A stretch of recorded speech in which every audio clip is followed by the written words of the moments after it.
This week, we got to meet more Irish newcomers, including new linebackers coach Brian Jean-Marie, as well as some mid-year enrollees who figure to have a big impact in 2026. Plus, we'll answer a few mailbag questions and reflect more on the legendary legacy of Lou Holtz. That's all coming right up on Locked On Irish.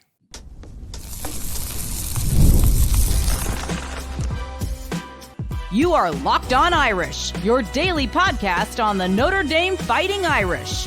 Part of the Locked On Podcast Network, your team every day. What's up and welcome in to Locked On Irish, your daily home for Notre Dame football. I'm your host, Tyler Wojciak, Notre Dame alum and producer at Fox Sports, and it is Friday, March 6th. So happy Friday, everybody, and thanks for starting your day right here by making this your first watch or listen of the day.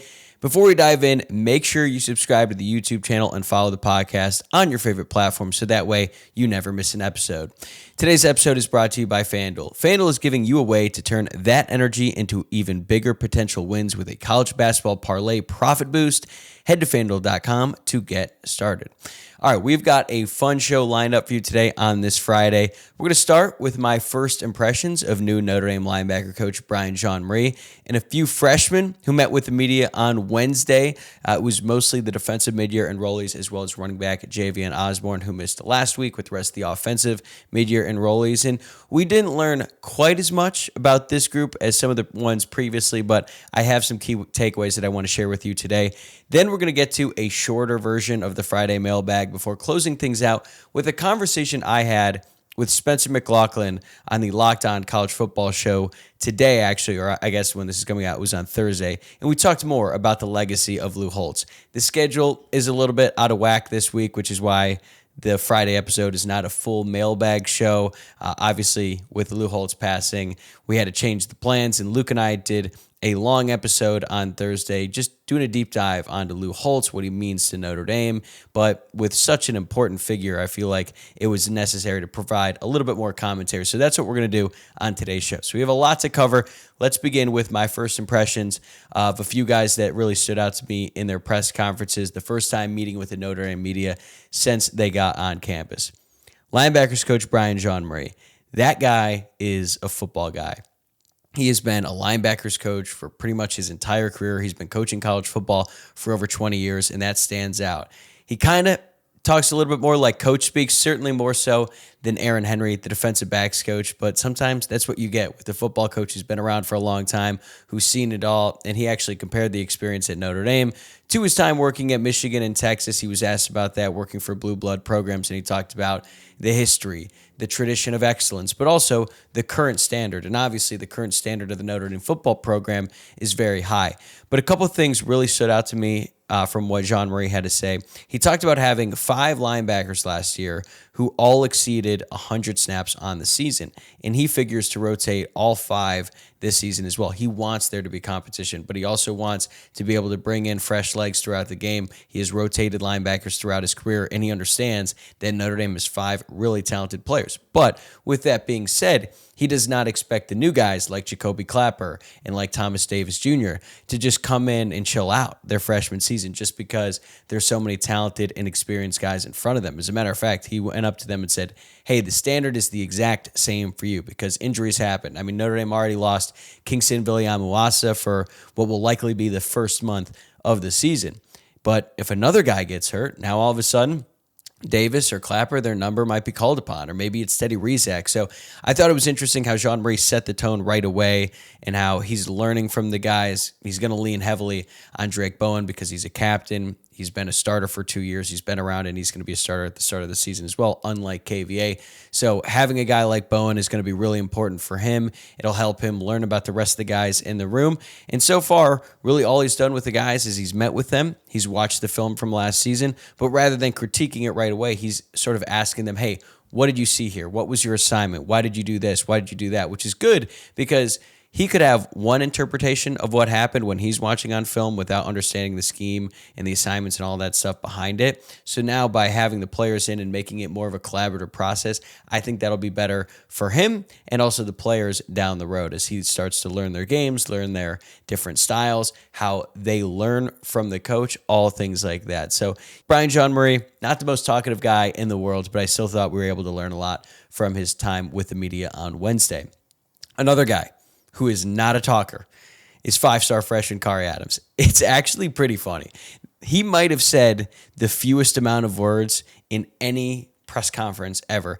And it wasn't like he was being a jerk or anything like that. He didn't even come off as shy. I just think he is a supremely confident person, and he's got good reason to have that level of confidence. He was a top 50 recruit in the country, one of the top cornerbacks in the entire class. He actually doesn't even really look like a cornerback. He's really tall, has really long arms, which we knew about when he was coming out as a recruit. But someone asked him point blank, like, why did you play cornerback when you look more like a receiver? And he said, how did he phrase it? The wide receivers he played with were sassy or something like that his freshman year. I think you can read between the lines about what he's saying. So he was playing cornerback, excelled at it, obviously, and I think he really likes the aspect of taking the ball away and just being a nightmare for opposing offenses. So watching him develop at Notre Dame is going to be really interesting. He might play this year because he is just that good. I know that Mike Mickens thought so highly of Khary Adams that he thought that he was going to compete for playing time right away. So that'll be interesting to follow. He's obviously going to have a learning curve, and he's certainly not going to start over Leonard Moore,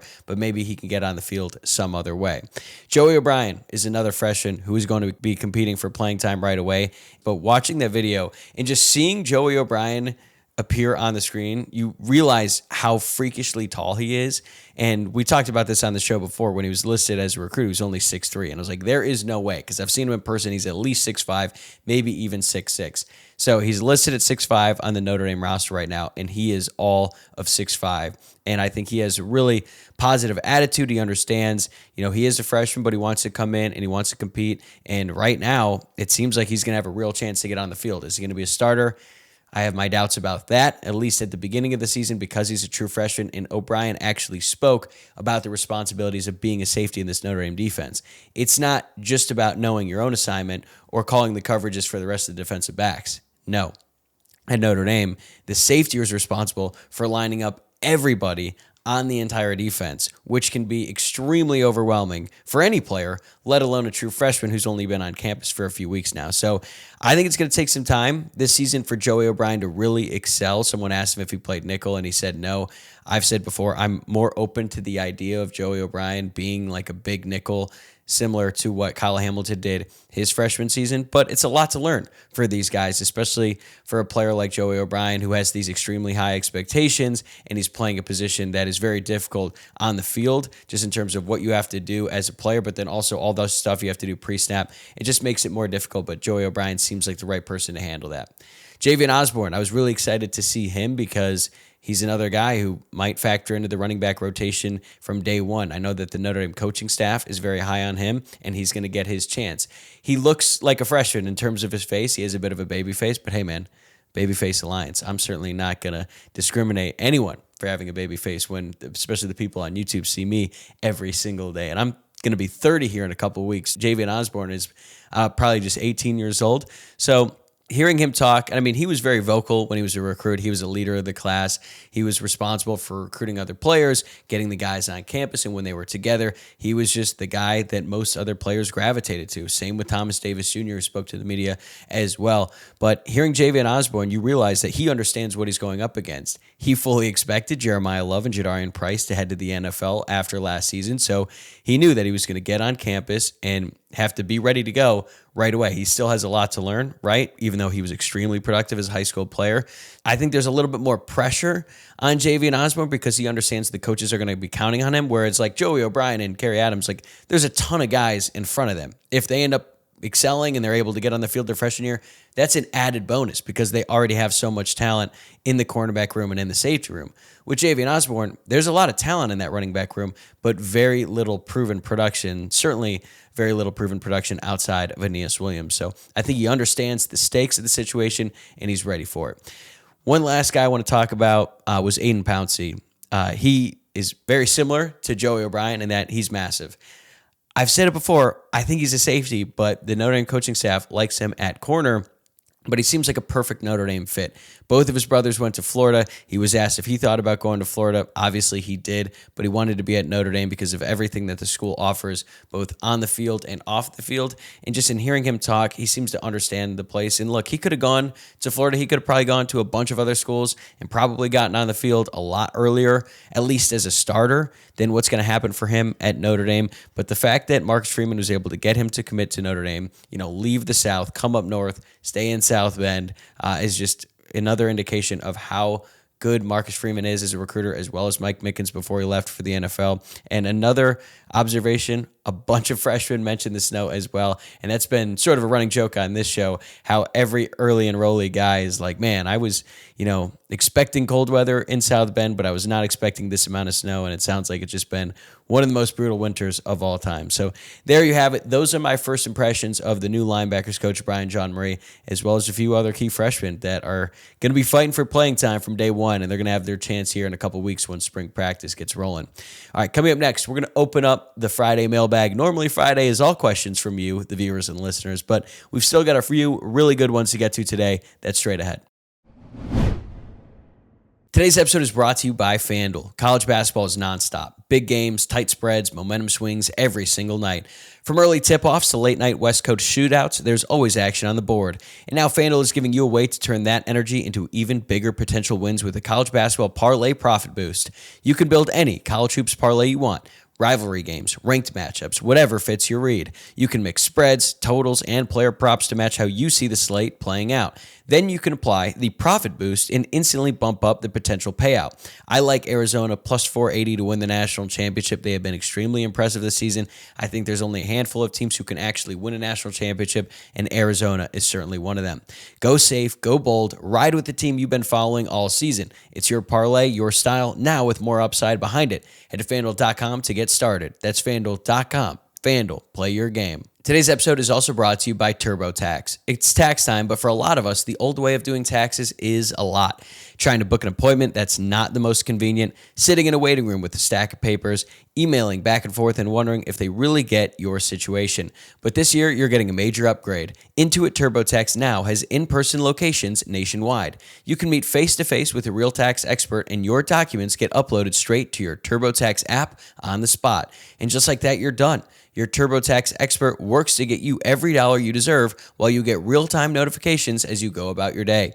It's the relief of walking in and meeting a real person and walking out knowing your taxes are being handled right. Head to TurboTax.com/local to find a store near you and book your appointment. Welcome back to Locked On Irish. Now it's time to dive into the Friday mailbag questions. But first, I wanted to remind you that you can get Locked On Irish ad-free with the Everydayer Club. Plus, you'll get access to the members-only Discord channel. Check it out at lockedonirish.supercast.com. All right, now let's get to our first question here. This one comes from @JosephKelly M1M. What will Notre Dame's short yardage game look like this season? The quarterback power up the middle has to be very limited with no backup. Outside of that, the short yardage game has struggled without the quarterback run. To put it lightly, Joseph Kelly, Notre Dame struggled in the short yardage game last season, and it just makes no sense when you consider the fact that Jeremiah Love is likely going to be a top 10 pick in the NFL draft, and then the second running back they had, Jadarian Price, is going to be the second running back off the board. And yet, for whatever reason, I don't know if they were just telegraphing plays or the offensive line wasn't able to block or just whatever the case may be, Notre Dame just could not get anything going consistently. And you compare that to 2024 when they were automatic in third and fourth and short because they had Riley Leonard who just run QB power. I don't expect a lot of QB power this year. They didn't run it a ton last year. They did it in really important situations. They did it against Miami in the season opener. They scored in the quarterback power with C.J. Carr against USC, and they also scored on quarterback power against Pittsburgh as well. Not a coincidence there that those are three of the biggest games that Notre Dame played last season. Fortunately for them, the schedule is pretty light this year. They should fare much better in short yardage situations, but against Miami, I think anything is on the table there. We might see C.J. Carr run a little bit in that game, but I really think it's going to be reliant upon the running backs, Aeneas Williams and Kedron Young. Kedron Young seems like the perfect fit. for short yardage situations. I mean, the guy is the closest thing we have seen to Wojciak Esme. He was listed over 240 pounds the last 2 seasons, but oddly enough, when he was asked about being a short yardage back, he claimed that wasn't really his thing. I don't know if he was being modest, he was lying, or what, but if he's not a short yardage back, I don't know who is, okay? So I think that Kedron Young's health could be critical for Notre Dame's short yardage offense, but we don't really know what to expect from Kedron Young this season. I mean, he tore his ACL at the very beginning of fall camp last season. He's likely going to miss all of spring practice this year. I expect him to be a full participant by fall camp later on this summer, but still, first year coming off a major knee surgery as a running back, it's tough, man. And as we've said many, many times in the show, not all ACL tears are the same. Maybe there's a scenario where Kedron Young is ready to go very early on. Maybe it takes some time, like Mitchell Evans after he tore his ACL. But if he's able to go out there, I think he could have a lot of success in those short yardage situations, just given his size and his strength. But if it's not him, if it's not Williams, I don't know if you really want to rely on true freshmen that frequently in the short yardage game. But, Notre Dame could also run those quick outs to Jordan Faison. Maybe even Logan Soldate. I've been bringing him up lately. Or they could bring in Jordan Faison on some end-around plays just to try to get the ball to the playmakers in space, because they have to figure out a solution. They were so bad at it last year. I'm sure that's been a big talking point this offseason, but I think it's going to come down to the running back, specifically Kedron Young. Hey, now speaking of the running backs, at Tall Skinny Ben 89 asks, with hype surrounding CJ Carr reaching a fever pitch and the defense looking like a top 5 unit, is the 2026 season ceiling actually dependent on a backfield that is 0 career starts? This is a really good question. And I think it's a good way to phrase a lot of people's concerns about the running backs, because I feel like some people are so high on Aeneas Williams, and then there's others who, are really skeptical. And I understand, there is going to be a drop-off. You can't go from having Jeremiah Love and Jadarian Price, the greatest running back tandem in Notre Dame history, and not expect some level of drop-off. So, yeah, I understand why there's some concerns, but I actually don't think it's dependent on the backfield. I think it's more dependent on the offensive line. Obviously, the offensive line is going to impact the running backs, right? Like, if they're really successful, the running backs are probably going to have a lot more success too. But let's say Notre Dame just has an above average to good offensive line next year. Now there's a lot more pressure on the running backs. However, if the offensive line is elite and they finally live up to the expectations that we've had for them in previous seasons, going into 2024, no one was expecting them to be elite because they didn't have Charles Jagusah. They were very inexperienced. But then going into 2025, we heard it all off season long, and I certainly was a believer in them as well. We figured that they'd be one of, if not the best units in the entire country. Then they lost arguably their best offensive lineman, Charles Jagusah, before the season even started. So that didn't help, and then Billy Schrouth got hurt during the year. Ashton Craig got hurt during the year. So it was just nothing close to what we expected.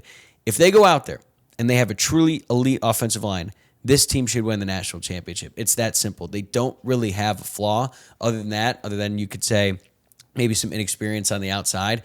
But if the offensive line is able to protect CJ Carr, then I'm not really worried about the receivers, and I'm not worried about the running backs either. So I think it all comes down to that unit. It comes down to a guy like Will Black. Is he ready to go as a redshirt freshman? Can he achieve some of that 5-star potential that made him the highest rated recruit in Notre Dame's class in 2025?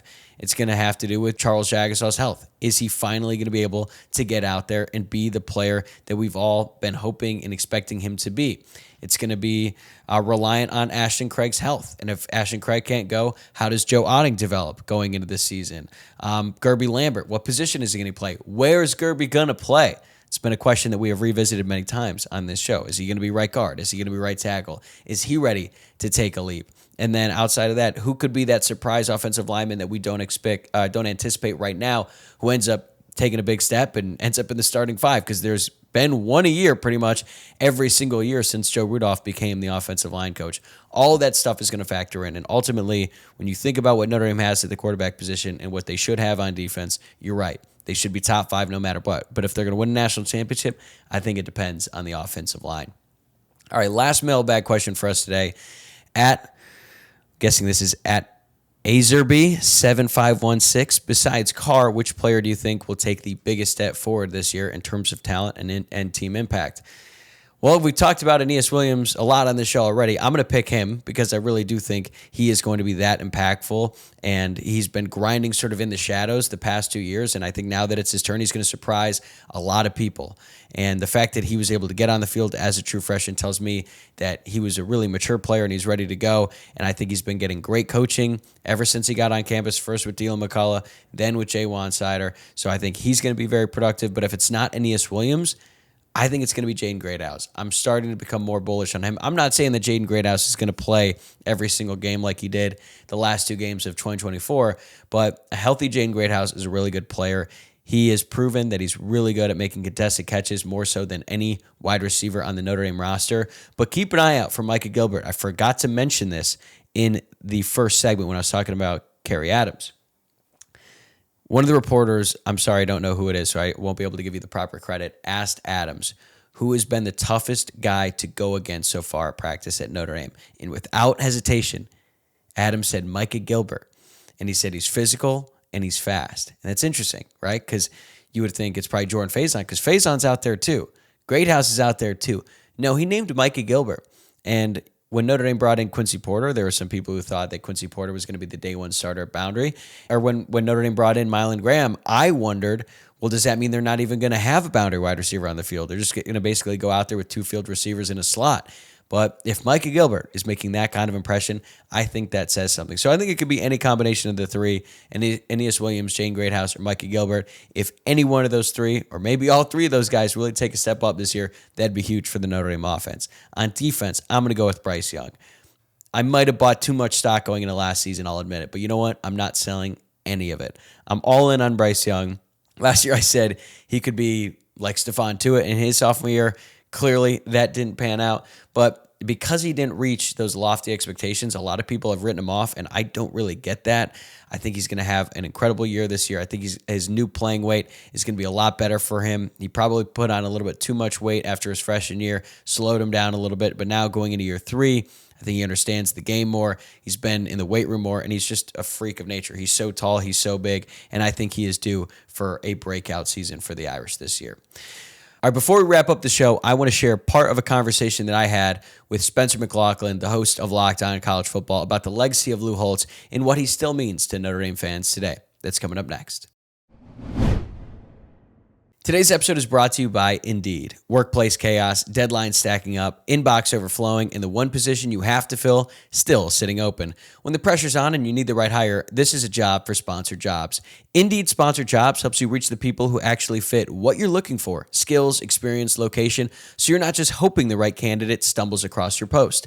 And here's a stat that says it all. In the minute I've been talking to you, companies like yours made 27 hires on Indeed, according to Indeed data worldwide. So if you're hiring, spend less time searching and more time interviewing candidates who check all your boxes with Indeed Sponsored Jobs. Spend less time searching and more time actually interviewing candidates who check all your boxes. Less stress, less time, more results. And when you need the right person to cut through the chaos, this is a job for Indeed Sponsored Jobs. And listeners of this show will get a $75 sponsored job credit to help get your job the premium status it deserves at Indeed.com/podcast. Just go to Indeed.com/podcast right now and support our show by saying you heard about Indeed on this podcast. Indeed.com/podcast. Terms and conditions apply. Need to hire? This is a job for Indeed Sponsored Jobs. Today's episode is also brought to you by 5 Hour Energy. Welcome to the 5 Hour Energy Flavor Draft. With 18 different flavors to choose from, including new options like Confetti Craze, Fruity Rainbow, or Cotton Candy, there's something for everyone. The board is set, the flavors are ready, and I've got my number 1 pick for the 5 Hour Energy Flavor Draft. I'm going with berry. Big, bold, mixed berry flavor with notes of raspberry and blackberry, a little tartness to keep it balanced, and a clean finish with minimal aftertaste. It's smooth, easy to recognize, and just flat out dependable. That's my number 1 overall pick. But don't sleep on cherry. Bold red fruit flavor, sweet with a light tart edge, bright and punchy from start to finish. It's smooth, easy drinking, and always delivers. That's a strong second-round steal. And my sleeper, I've got my eye on Confetti Craze. That rich, freshly baked cake vibe with smooth vanilla frosting notes sounds like a wild card that could shoot up draft boards fast. Find your new favorite flavor of 5 Hour Energy shots available online at 5hourenergy.com or on Amazon. Tyler Wojciak of Locked On Irish is here to talk about the late, great Lou Holtz, legendary coach. Probably for me and our generation, really, Lou Holtz kind of is Notre Dame football. Obviously, if you go most famous coach of all time, maybe you'd go with Newt Rockne, but that's kind of a deep pull, I think, for a lot of folks. I mean, this is a guy that embodied Notre Dame football growing up. Your thoughts?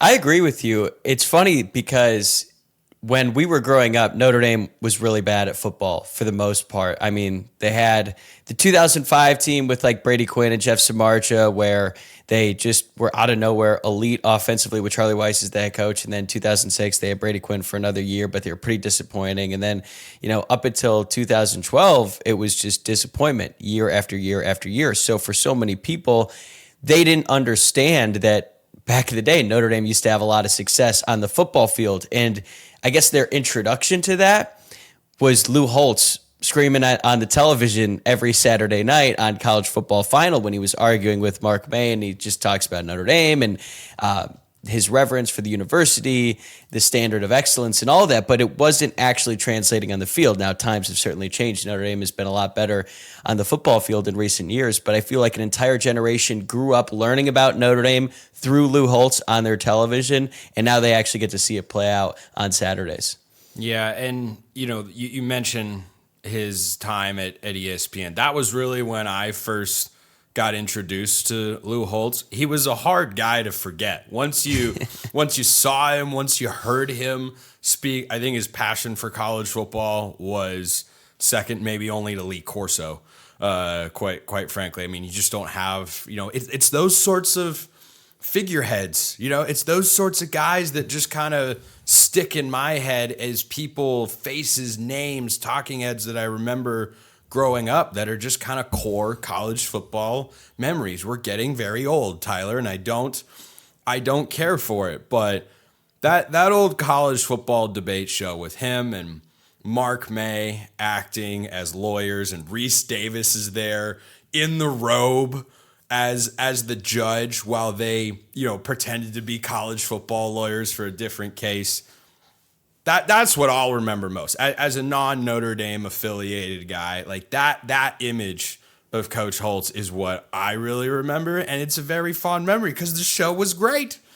It was amazing, and even as someone who grew up a Notre Dame fan, I didn't get to see the Lou Holtz days. As a matter of fact, his last season as the head coach was the year that I was born. So I guess you could say I saw 1 year, but I wasn't super locked in to college football when I was 5 months old. Don't know if that counts. Exactly. So I learned so much about the Lou Holtz era through watching him on television. I think that segment is so interesting now to look back on when you consider its influence in the modern sports media landscape. Like, there are so many television shows, there's so many podcasts that try to capture that type of energy where it is intellectual back and forth, right? They're presenting good arguments. You were actually learning something about the game, but it was just so damn funny. And I feel like that has been mimicked, repeated, whatever you want to call it. And it's just so funny because it was on TV at midnight Eastern on Saturdays. And you think about what Reese Davis has become in the time since then. I mean, he's on College Game Day, both football and basketball, and he's one of the faces of the sport. And to think that a big moment and sliding doors moment in his career was him messing around in a judge costume on ESPN at like 12:30 in the morning. Yeah, that balance you mentioned about being informative while being entertaining. You and I try to walk. It's what we're all trying to do, man. Yeah, it's what we're all really trying to do, and I think that show just embodied it in such a really great way that left an impact on a lot of folks, myself included. And I had this thought after it was announced that he'd passed away long ago when. The title of the show on this feed was Locked On Pac-12, RIP. There was a time where, and I don't think I even realized this at the time, but I had a run of segments that I did where I would pretend to be a lawyer making the case for different expansion targets for the Pac-12. And I think back on it now, I think subconsciously that's probably where I got that idea from. I mean, I also did mock trial in high school, so it was that. But I think in the back of my mind, the reason that I probably thought, yeah, that could work as a segment, and people seem to enjoy it, and I enjoyed doing it as well, is is it came from that particular setting, but more than just a TV show and that bit that'll be remembered forever. What else do you remember about Lou Holtz that'll continue to be carried on at Notre Dame? I said this on my show today. I don't think I would have grown up a Notre Dame fan if not for Lou Holtz. And what I mean by that is he really restored Notre Dame to glory in the late 80s. I mean, they had Eric Parsegian in the 70s. They won 2 national championships with him as their coach. They won another national championship in 1977. Joe Montana, Dan Devine as the head coach. But then after that season, after that 77 year, and Joe Montana went off to the NFL, it was bad for like a decade straight. Lou Holtz gets hired. His first season is in 1986. They were pretty mediocre. They improve a lot in 87, but they have Tim Brown who goes out there and wins the Heisman Trophy. In 88, they win a national championship. And not only did they win a national championship, it's one of the most impressive seasons of all time. And that season, and then in that era, from 1988 through 1993, they were in the top 5 every single year. Now, they only won 1 national championship, but they were at the top of the sport every single year. I think, they could have won a championship in 90, in 93 as well. As a matter of fact, a lot of people will argue that they should have won the championship in 93. But during that time, they brought in so many new fans and they engaged fans in a way that Notre Dame had not done in a really long time. So I look at my dad, for example, okay? In 1988, he was 18 and he grew up in Cleveland with my uncle and my grandpa, and they loved the Cleveland Browns. Like Northeast Ohio is all football and it's a huge Browns town.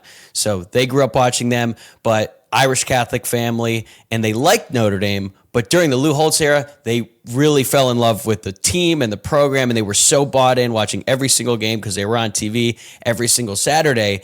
And then basically my dad, my uncle became real diehard Notre Dame fans, and they passed that down to me. It's the reason why I'm a Notre Dame fan. It's why I ended up going to the school there, because I just grew up a fan of the football team. My dad didn't go there. My mom didn't go there. It really all started with the Lou Holtz era.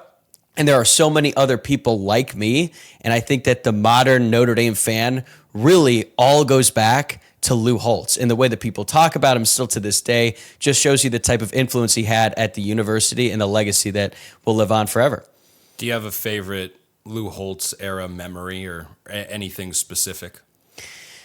I mean, the Catholics Convicts game in 88 is probably the most famous game of his era. It's one of the most important games in the history of college football. So I think you got to start with that and just everything that they did during that 1988 season. It's funny because when they won the national championship against West Virginia, who was like, I think they were ranked 4th at the time, it was almost like a coronation, as my friend Luke Smith put it, because they had already beaten Miami, who was ranked number 1. They beat Michigan, who was ranked number 2.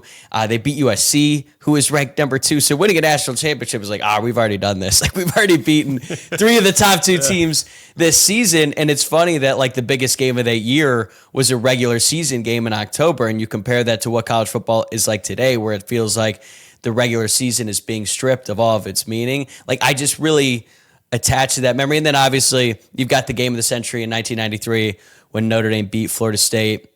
It was 1-2, and it's one of the biggest home wins in the history of the football program. But then the next week they got upset at home by Tom Coughlin and the Boston College Eagles. So they ended up not winning a national championship that year because of that loss on senior day. So when you know what happens the next week, that game kind of loses a little bit of its luster. So I think you got to go with 88 and just what that season did for the Notre Dame football program, and it's still the last national championship they've had. I tell you, the names that you dropped to wrap this show embodies the sort of nostalgic energy that I was hoping to wrap today's program, because you dropped San Francisco Giants legend Jeff Samardzija and then Tom Coughlin's Boston College Eagles. How much better can it really get? All right, that's going to do it for this episode. Thanks again for making Locked On Irish your first watch or listen of the day, and for tuning in all week long. Before you head out, please subscribe to the YouTube channel or follow the show wherever you're listening to the podcast. And if you enjoyed the show today, make sure to like the video if you're watching along on YouTube, or rate and review on your favorite podcast platform. And by the way, if you never miss an episode, the Everydayer Club is built for you. Get Locked On Irish ad-free, plus members-only Discord access and more. Head to lockedonirish.supercast.com to join the club. Have a great weekend, everybody. I'll see you next week.